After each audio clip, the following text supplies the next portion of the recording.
ইয়া মুহাম্মদ বেহেশত হতে তোমায় পাওয়ার পথ দেখাও।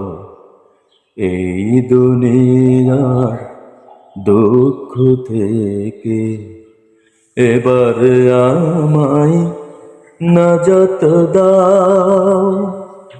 ইয়া মুহাম্মদ বেহেশত হতে তোমায় পাওয়ার পথ দেখাও।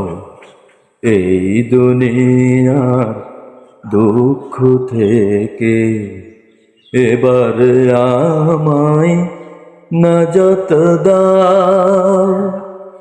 ইয়া মুহাম্মদ বেহেশত হতে তোমায় পাওয়ার পথ দেখাও।